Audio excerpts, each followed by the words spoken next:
Welcome. My name's Cliff Relic. I'm Executive Director of Cinema St. Louis, and I'm here with Ashley Seering. Ashley is the director of one of the films in this program, Relics.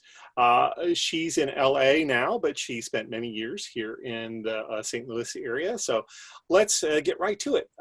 First of all, let's talk about the film. How did you stumble across your subject, and then how did you go about sort of putting the documentary together? Sure. So the subject came to me when I was doing some research about potential ideas that I needed to basically find for my second year film here in LA for graduate school. And I think I first saw it either in like a newspaper article or just an online article about this guy named Tommy who basically was taking it upon himself to salvage everything that he could find that was basically important historically to the Valley area here in LA. And so I've always been drawn to people who are collectors, who value history. And so when I was reading about Tommy and heard about his museum, Valley Relics, I knew that I had to at least go meet with him and check out the museum because it sounded like it could really be a potentially interesting documentary idea.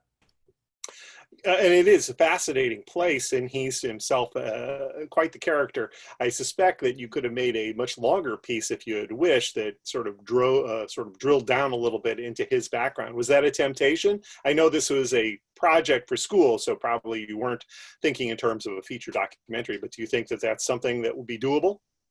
Yeah, absolutely. We had a 15-minute time limit, which for this idea ended up being working against me because he is such a fascinating character and there is a lot of his story that I didn't delve into just simply because I had to stick to the time restriction. And I really got to know him over the months that I was working with him. And so when I went into it originally, I intended to make it more about history and about collecting and about the importance of saving our past and valuing it. But it really became more of a character study because I realized how interesting of a person he is and how it really takes, and he's dedicated his entire life, his finances to this journey that he's on. And I definitely would like to go back at some point and include some of the things that I recorded with him that I was not able to include in the finished film for school. And the fact that he works with his son so closely too is a fascinating angle.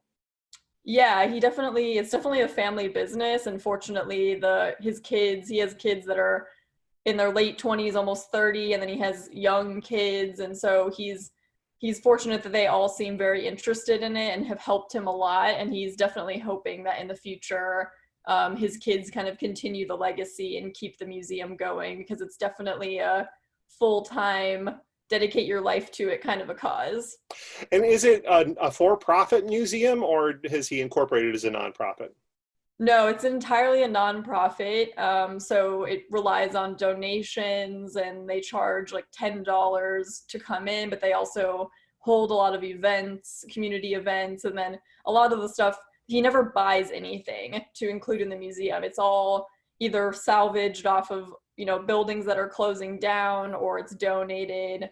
But no, he relies entirely on donations and is a nonprofit. He reminds me a lot of Bob Castley and City Museum. The same sort of impulse that started that project obviously is motivating him. Yeah, the film definitely continues the theme of St. Louis documentaries that I was making when I lived in St. Louis. I actually made a documentary about such and such farm, and one of the founders of the farm actually used to work at the City Museum and was one of the people who kind of built a lot of the aspects there. And so I've always really been interested in people who make something out of nothing or find value in things that others may not find value in. Now, you're in school now, in graduate school, pursuing your MFA. You can tell what's the school that you're attending? So I go to Loyola Marymount University and I'm in their MFA in film and television production program. Now, it's interesting because you had actually had a pretty well-established career as a documentarian here in St. Louis. You've been making, we've certainly featured many of your films, both solo work and in conjunction with co-director Corey Byers. So what motivated you to pursue an advanced degree. And how much have you learned something about the documentary process that you didn't been doing it on your own? Yeah, it was interesting because I loved what I was doing in St. Louis. I worked for myself doing video production, and then I also had the opportunity to make films, and it's so affordable in St. Louis, and the people are so interesting and always so willing to be a part of productions. And I truly love making films in St. Louis, but I'd also grown up going to Los Angeles pretty much every summer, and I love the city here. And so I knew that I wanted to try at least coming here, working, going to school, living here. And I figured that because I wanted something more consistent, the idea of teaching came into my mind. And in order to teach, in order to become a full professor, you have to have an advanced degree. And so my bachelor's degree is from SIU Edwardsville, and it's in mass communication. So it's sort of a generalized degree where I dabbled in advertising, television production, journalism. But I knew that I wanted to kind of hone my filmmaking skills as well as getting my advanced degree. And so I figured that going back to school to specialize in film production would let me refine my skills, but would also give me the degree that I would need to teach in the future. And have you learned new things about the filmmaking process in this?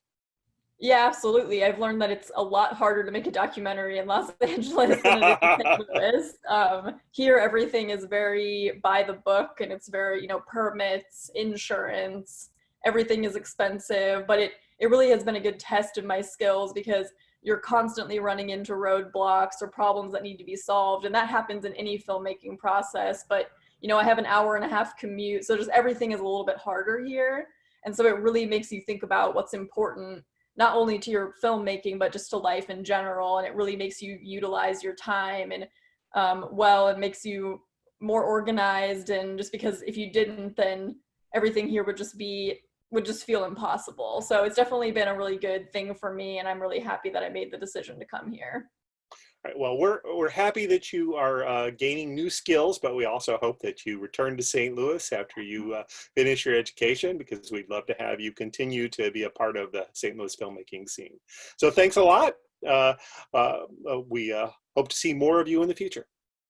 Thank you so much. I love the St. Louis filmmaking community, so I'm always happy to be a part of it. Great. All right, I'm going to stop the recording now.